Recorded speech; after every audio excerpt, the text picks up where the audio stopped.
안녕하세요. 외상심리 상담사 강의를 맡게 된 김은영입니다. 여러분과 총 20차시를 만나 뵙게 될 텐데요. 여러분들과 20차시를 통해서 어떤 강의를 하게 될지, 어떤 교육을 들으시게 될지 소개해 드리도록 하겠습니다. 이 강의를 다 듣고 나신 뒤엔요, 여러분들께서는 외상심리 상담사로서 활동을 하실 수 있게 됩니다. 외상심리 상담사는 다양한 외상 경험으로 인해서 힘들어하시는 분들에게 상담을 해드리는 역할을 하는데요. 저희 강의를 총 듣다 보면은 외상심리 상담사 강의를 총 듣다 보시면은 기법, 외상심리 상담 기법에 대해서도 배우실 수 있고요. 실무자로서, 상담사로서 갖춰야 될 소양에 대해서도 강의하도록 하겠습니다. 우선 첫 번째 강의 시작하도록 하겠습니다. 1강 강의 시작하겠습니다. 1강은 외상에 대해서 여러분들께서 기본적인 내용을 숙지하실 수 있게 됩니다. 외상심리 상담사가 되시려면 외상에 대해서는 기본적으로 숙지하셔야겠죠? 우선 내용 설명드리면요. 외상은 내부 또는 외부에서 오는 강력한 자극으로 인해 정신기구가 갑자기 붕괴되거나 고장을 일으키는 현상을 가리키는 용어입니다. 좀 내용이 어려우실 수 있습니다. 이 내용은요. 여러분들께서 갑작스럽게 심적으로 외부에서 강력한 충격을 받으시면 그로 인해서 힘들어질 수 있는 고장을 일으킨다. 일상생활이 유지가 되기 어렵다라는 얘기라고 할 수도 있는데요. 늘 하던 것이 어려워지는 상태에 되실 수 있다라는 설명입니다. 자극장벽이나 보호막이 깨지고 자아는 압도되어 중재 능력을 상실하게 된다. 나를 보호하고 일상생활을 유지할 수 있도록 했던 것들이 다 붕괴되어 버린다는 겁니다. 그리하여서 무기력 상태가 따라오며 이 상태는 전적인 무관심과 철수로부터 공황 상태에 가까운 해체 행동에 이르기까지 다양한 형태로 나타납니다. 여러분들께서 심각한 외상을 겪으신 분들이 멍하니 있고 또 주변 자극에 적극적으로 반응을 하지 못하시는 모습도 보실 수 있고요. 또 일상적으로 늘 유지하였던 것을 유지하기 너무 힘들어하신 모습을 보실 수 있습니다. 그 모습이 이런 모습이라고 말씀드릴 수 있고요. 자율적 기능의 장애를 보여주는 신호들이 빈번하게 나타납니다. 그리고 외상적 상태는 그것의 강도나 지속기간에서 개인마다 다르고요. 그것의 결과는 대수롭지 않은 것일 수 있고 삶에 심각한 장애를 가져오는 외상신경증일 수 있습니다.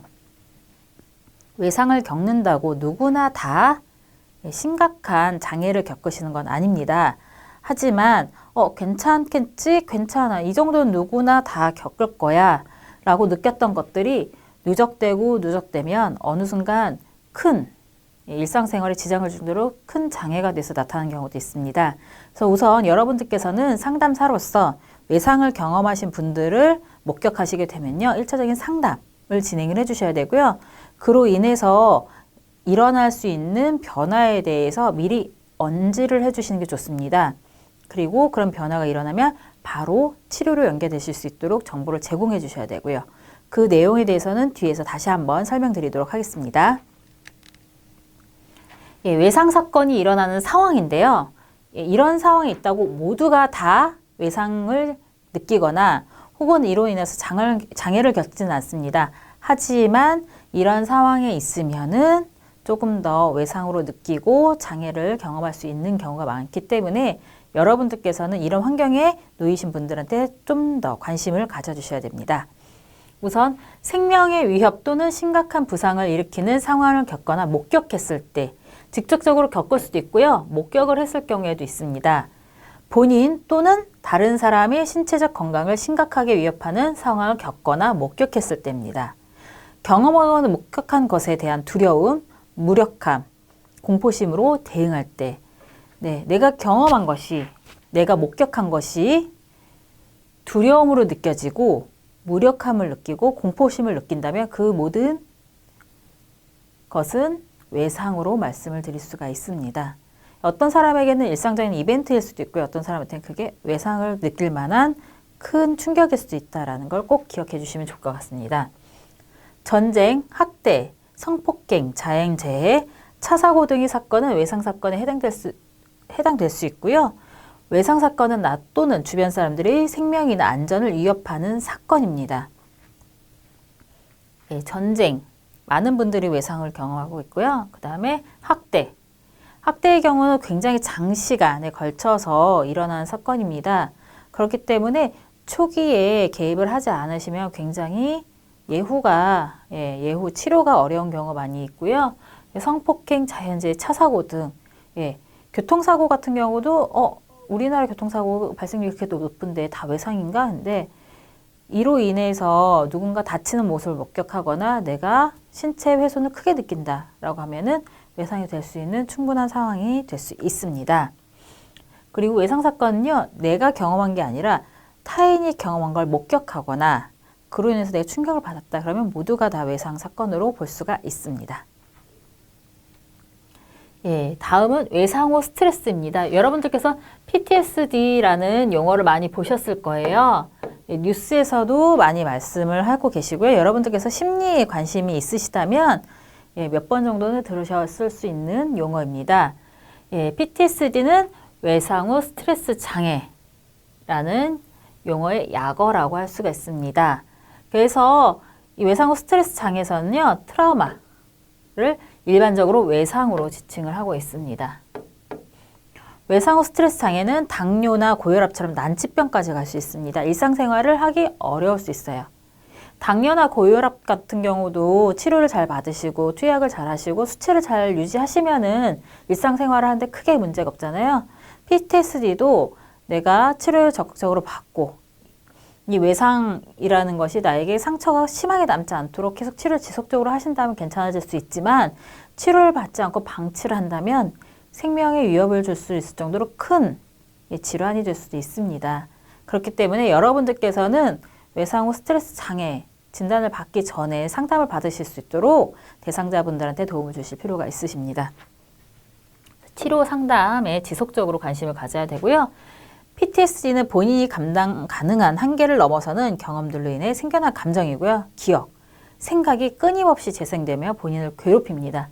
나는 그 생각을 하고 싶지 않아. 난 그 생각을 하면 괴로우니까 라고 생각을 해서 안 하려고 하지만 생각이 내 의지대로 되지 않은 경우가 많이 있잖아요. 그럴 경우에 걸릴 수 있습니다.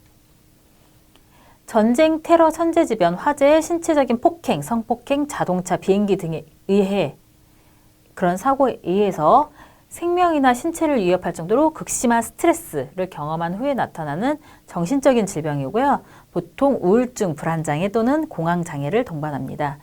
많은 분들이 이중진단 많이 받으세요. 정신과에 가시면 PTSD 진단받기 전에 저는 잠이 안 와서 왔어요. 저는 너무 사람들 만나는 게 무서워요.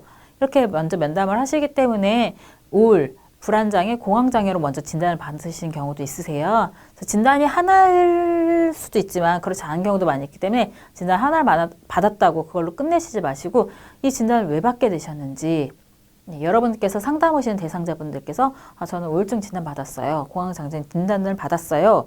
라고 말씀하신다면 단순히 그 진단을 받았다 해서 끝내시지 마시고 그 진단을 왜 받게 되었는지에 대해서도 관찰을 해주실 필요가 있습니다.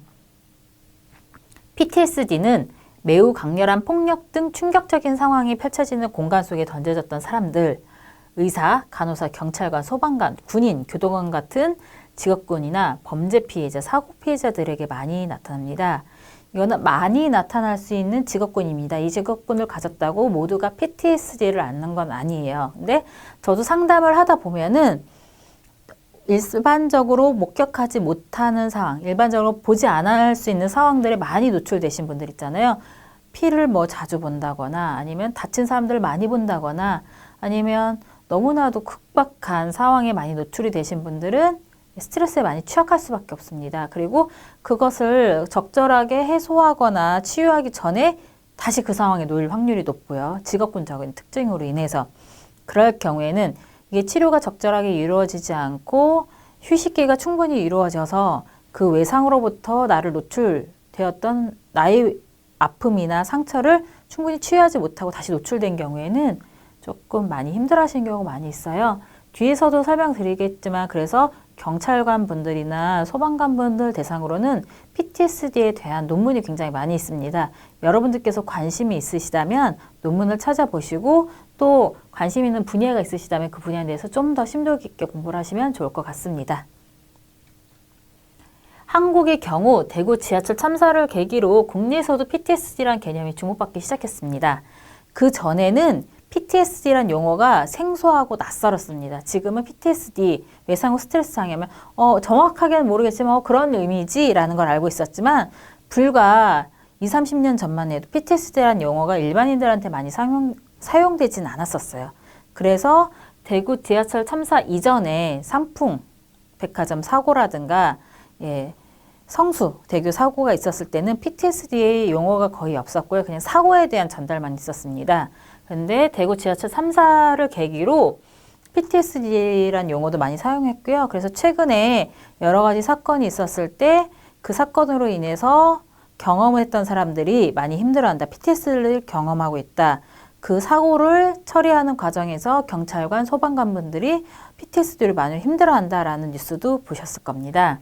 현재는 적극적으로 치료를 권하는 추세고요. 세월호 참사가 발생한 후부터는 심리학회 차원에서 화두를 삼고 있으며 외상 후 성장이라는 단어에도 많이 관심을 갖고 있습니다. 이 외상 후 성장도 차후 강의에서 다시 한번 설명드리도록 하겠습니다.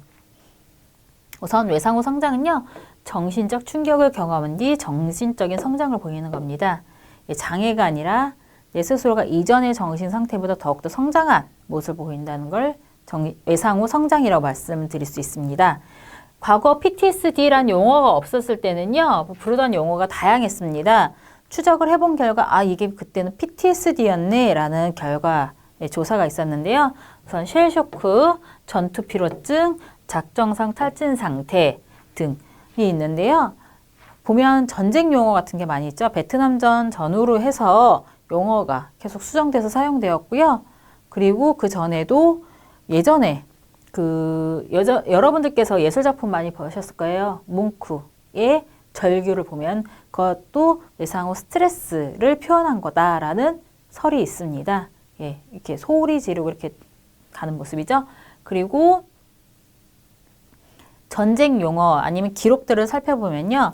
삼국시대라든가 조선시대에도 이 외상 후 스트레스로 인해서 전쟁지를 이탈하는 군인들이 있었다. 이런 얘기도 있습니다. 갑자기 설사가 갑자기 많이 나고 의사소통이 안 되고 혼자만에 있으려고 하더니 갑자기 사라졌다. 이런 설도 있거든요. 그래서 이 외상 후 스트레스 장애는 그전에도 있었지만 최근에 정신적인 명칭으로 인해서 명명이 되었다라고 기억해 주시면 좋을 것 같습니다. PTSD 증상 말씀드리도록 하겠습니다. 증상적인 부분은요, 지극히 개인적으로 봐주셔야 됩니다. 모든 사람들이 PTSD를 겪는다고 똑같은 증상을 경험하시는 건 아니기 때문에요. 여러분들께서 증상을 다양하게 알고 계셔야 되고요.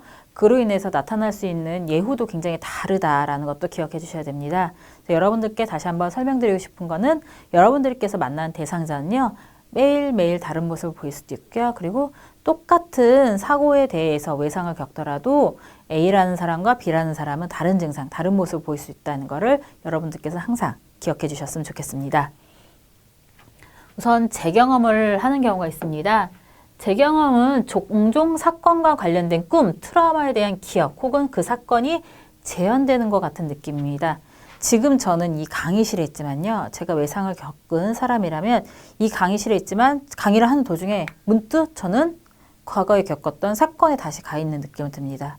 그래서 제가 자동차 사건을 겪었던 사람이라면 갑자기 차 소리가 들리고 빵빵거리는 소리가 들리고 사람들 웅성웅성거리는 소리가 들리고 아무것도 할 수 없는 그런 상태를 경험하게 됩니다. 이건 내 의지와 상관없이 어느 순간 갑자기 물론 그런 외상과 관련된 환경이나 물건을 보거나 사람을 보면 더 노출될 확률이 높긴 하지만요. 어느 날 갑자기 내가 일상생활을 하고 있는데 재경험을 하게 돼서 일상생활이 너무 어렵다라고 호소하시는 분들도 있습니다. 갑자기 심장이 두근대기 시작하고요. 주체할 수 없이 눈물이 나거나 불안해진 경우가 있습니다. 그래서 공황장애로 진단을 받으시는 분들도 굉장히 많이 있으세요. 참고하시면 좋을 것 같고요. 그 다음은 회피입니다. 나를 힘들게 하는 걸 기억하고 싶을까요? 기억하기 싫을까요? 저 같은 경우는 치과 가는 거 별로 좋아하지 않습니다. 많은 분들이 그럴 텐데요. 어렸을 때부터 치과 하면은 너무 힘들고 아팠던 기억이 있어서 웬만하면 치과를 가고 싶지 않거든요. 그래서 잇몸이나 이런 게 아파도 좀 참아보다가 참을 수 없을 때 가는 경우가 있습니다. 외상 사건을 겪으신 분들도 비슷하세요. 외상 사건을 떠올리는 건 너무나도 고통스럽고 사건을 연상시킨 건 모두는 다 피하고 싶어 하세요. 교통사고를 겪으신 분들은 차를 타는 걸 거부하신 경우 있고요. 엘리베이터에 갇히셨던 분들은요. 고층에 사셔도 엘리베이터를 타지 않고 걸어서 올라가신 분들일 수 있습니다. 왜냐하면 내가 그 상황과 그 기억이 다시 떠올린 게 너무 괴롭기 때문에 그러는 건데요. 일부는 회피가 아주 깊이 자리 잡아서 사건의 중요한 측면을 기억하지 못해 기억에서 아예 지워버립니다.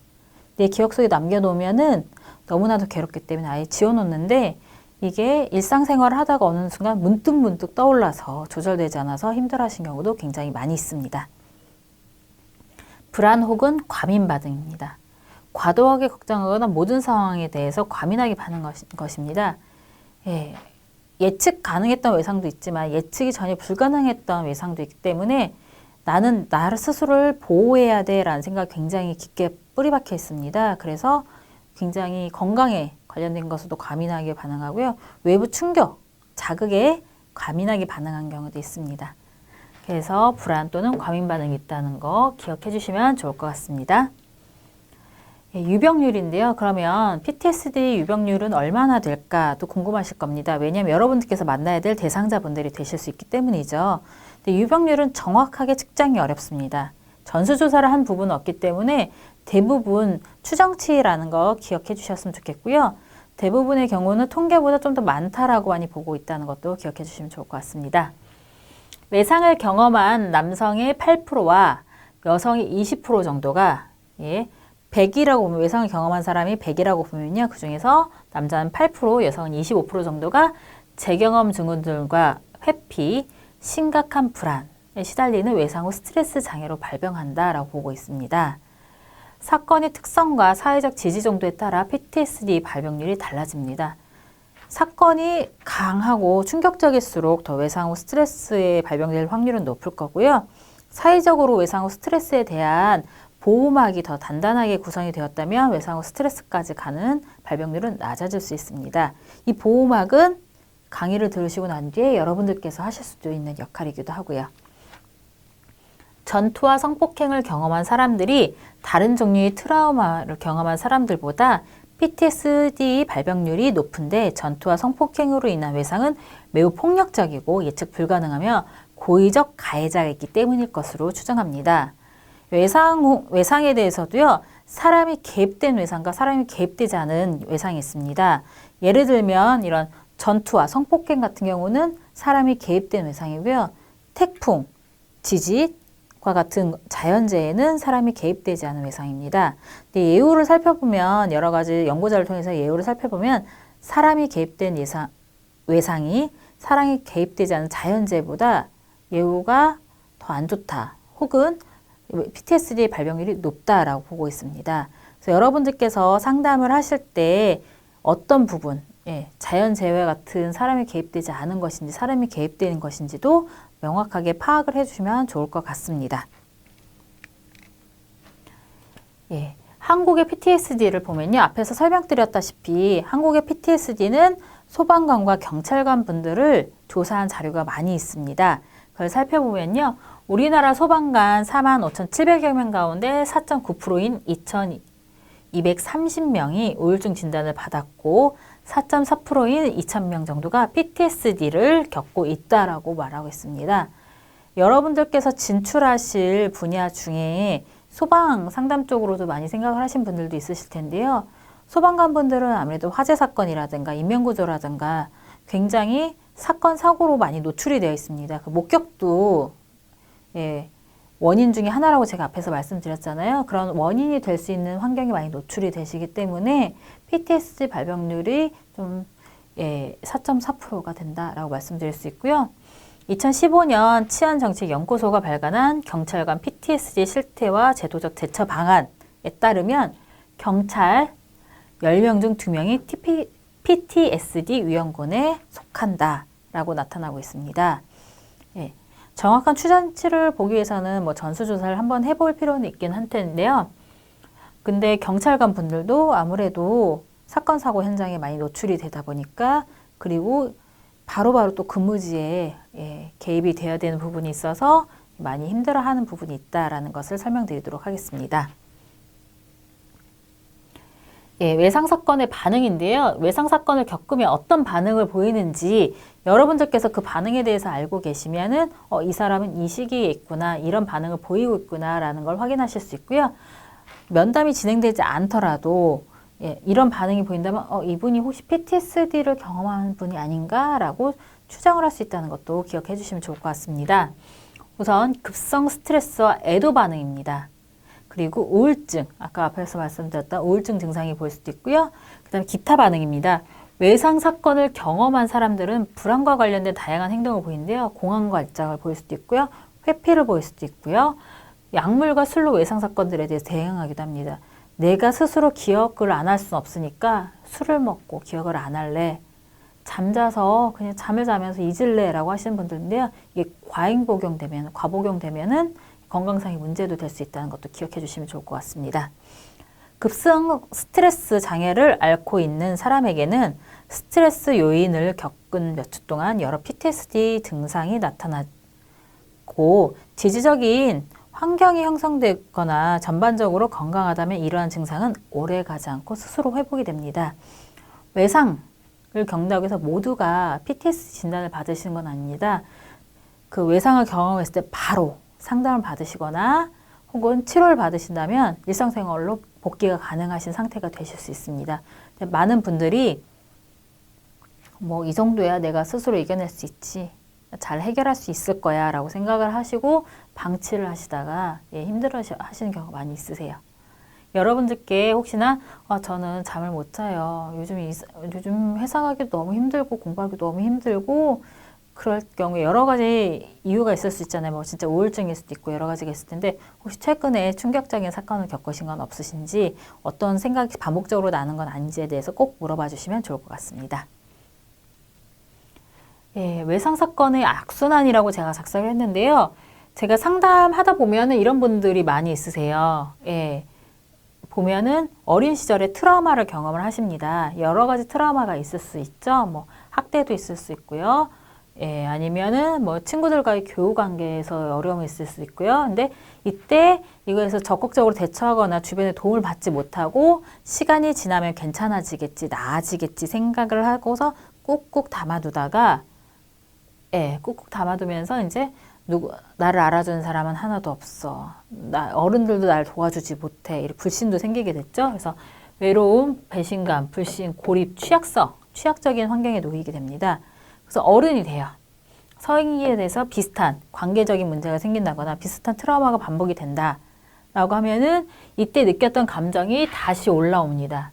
그래서 건강하지 못한 대응 방법이라는데요. 아까 말씀드렸던 것처럼 술에 의존한다거나 약물에 의존한다거나 아니면 적절치 못한 관계에 집착을 하는 경우도 있습니다. 그러면 적절치 못한, 건강하지 못한 대응 방법으로 인해서 또 다른 성인 트라우마가 생기게 되죠. 그래서 성인 트라우마가 계속 반복하게 됩니다.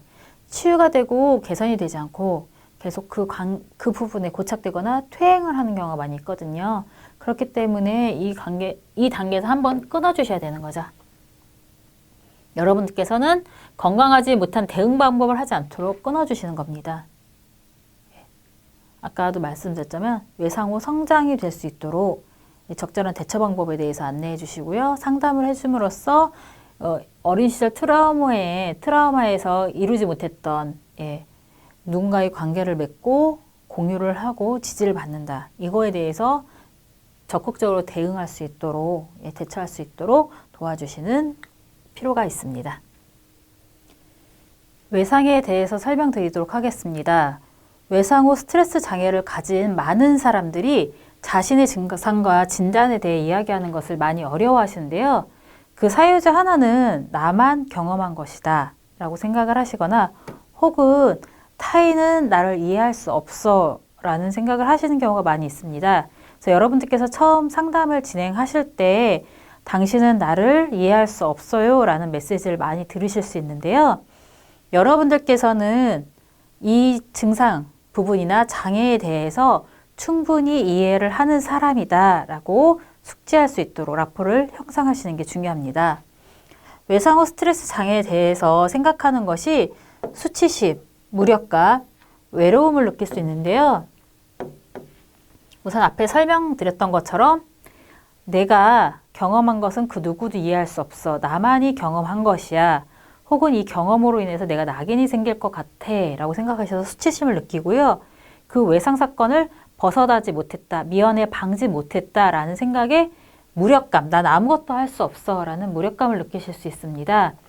또 이러한 경험을 한 사람은 내 주변에 없어 라고 느끼기 때문에 나만 경험한 거야, 나만 이런 생각을 이해해 줄 사람은 아무도 없어 라고 생각하셔서 외로움도 호소하는 경우가 있는데요. 생각보다 PTS를 경험하시는 분들은 굉장히 많이 있습니다. 다만 그걸 겉으로 표현하는 방식을 모르시기 때문에 어려워하시는 부분이 있으시죠. 그렇기 때문에 여러분들께서는 증상을 살펴보고 명명하고 이해하는 것이 치료에 도움이 되는 연습을 선택하는 데 도움이 될 수 있습니다.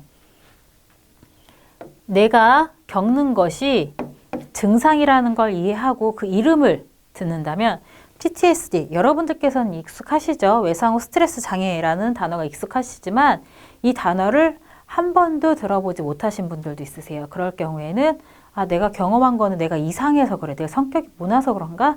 저도 상담을 하다 보면 자기 탓을 하시는 분들이 굉장히 많아요. 내 탓이기 때문에 이런 모습을 보이는 거야. 내 탓이기 때문에 이런 경험을 하는 거야. 하지만 그런 어려운 상황에서 잘 견뎌낼 수 있는 사람이 얼마나 될까요? 여러분들께서 이해하시고 이거는 과거의 경험으로 인해서 현재의 외상으로 인해서 나타나는 증상이다. 나아질 수 있다. 좋아질 수 있다. 라고 알려주신다면 이분들이 치료에 좀 더 적극적일 수 있고 치료 효과에 대해서 긍정적으로 살펴보실 수 있습니다. 그럼 이분들께서 치료를 하기 위해서 도움을 줄 수 있는 게 무엇인지에 대해서 말씀을 드리겠습니다. 외상 사건으로부터 회복을 예측할 수 있는 요소인데요.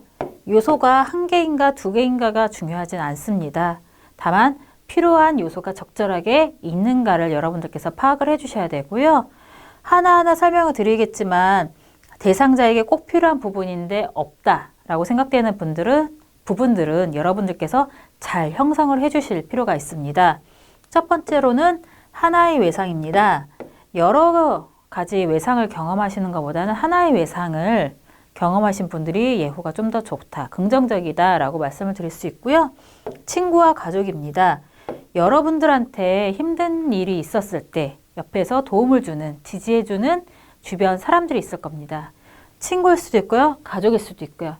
하지만 외상 경험을 한 대상자가 친구와 가족이라면 제3의 인물을 좀 생각할 수 있도록 도와주시면 도움이 됩니다. 여러분이 되실 수도 있고요. 이 친구와 가족이 항시 곁에 있을 수 있는지 아니면 좀 멀리 있어서 다른 지지 자원이 필요한지에 대해서도 파악을 해주셔야 되고요. 트라우마 경험자들이 지지입니다. 이왕이면 트라우마 경험자들 중 치료에 긍정적인 효과를 본 사람들을 곁에 형성을 해주시면요. 이분들께서 경험하시는, 느끼시는 외로움이란 감정을 감소시키는 데 도움이 될 수 있습니다. 나만 경험했어. 아무도 날 이해하지 못할 거야 해서 나와 비슷한 경험을 한 사람인데 나를 이해해 주는 사람이 있어. 세상에 나는 혼자가 아닌 것 같아 라고 느끼실 수 있고요. 인생의 의미와 목적입니다. 예, 제가 상담했던 분 중에서는요. 열심히 돈을 벌어서 자기가 몇 평대의 집에 살아보고 싶다. 이런 목적을 가지셔서 치료도 열심히 받으신 분들도 있어요. 이 인생의 의미와 목적은 지극히 개인적이기 때문에 건강하지 않은 선택, 중독이라든가 이런 부분이 아니라면 여러분들께서 잘 찾아주시고 대상별로, 개개인별로, 연령대별로 아이들 같은 경우는 맛있는 거 먹고 싶어서 친구 만나고 싶어서가 목적이 될 수도 있거든요. 그런 부분에 대해서 잘 파악을 해주시면 도움이 됩니다. 그 성취감은요. 과거에 작은 어려움이라도 내가 이겨낸 경험이 있다면 이번에 어려움도 이겨낼 수 있을 텐데 라고 생각을 할 수 있고요. 그런 성취감을 찾기 어려운 분이라면 여러분들께서 치료적인 개입을 하셨을 때 작은 성취감, 내일은 아침 8시에 일어나 보시는 게 어때요? 혹은 오늘은 3끼를 꼭 먹어보도록 해요. 혹은 저와 만나러 올 때 먼저 인사해 주시겠어요? 이런 작은 성취감을 이룰 수 있도록 도와주시는 게 좋습니다. 그리고 적절한 치료인데요. 여러분을 만나는 게 적절한 치료 중에 하나이겠죠? 여러분을 만나는 시기가 외상 경험으로부터 얼마나 짧은가 또 도움이 됩니다. 여러분을 빨리 만나면 만날수록 치료의 예후가 더 좋을 수 있기 때문에 여러분들께서 적절한 치료를 해주시는 게 회복을 도우는데 좋습니다. 그리고 일상생활의 지속입니다. 외상을 경험하신 분들은요, 잠만 자려고 하시는 분들도 있고요, 식사를 안 하시거나 폭식을 하시는 분들도 있고, 사람을 안 만나려고 하시는 분들도 있고, 회사 생활을 그만두시는 분들도 굉장히 많습니다. 아침에 일어나고 식사 시간에 식사를 하고 자는 시간에 푹 잘 수 있도록 일상생활을 루틴하게 정해주시는 게 좋아요. 예. 아예 계획표를 정해서 이 시간에 이걸 하고 이거 하고 그러면서 성취감도 같이 이루실 수 있게 도와주시면 좋습니다. 이 모든 게 다 있으면 너무나 좋겠죠. 하지만 이것을 형성하기 위해서 대상자에게 스트레스를 주시는 것은 도움이 되지 않을 수 있습니다. 하나하나 꼭 필요하다라고 파악되는 부분을 우선순위를 정해서 형성해 주시고요. 이미 갖고 있는 요소들은 잘 유지할 수 있도록 여러분들께서 도움을 주셔야 됩니다. 네, 오늘 첫 강의 들으셨는데요. 심리외상이라는 단어 자체를 처음으로 들어보신 분들도 있으실 거예요. 여러분들이 생각하시는 것처럼 장벽이 높은 분야가 아닙니다. 관심을 가져주시면요. 누구에게나 문이 활짝 열려있는 분야이기 때문에 첫 술에 배부르라 생각하지 마시고 한 걸음 한 걸음 같이 내디디시길 바랍니다. 오늘도 고생하셨습니다. 감사합니다.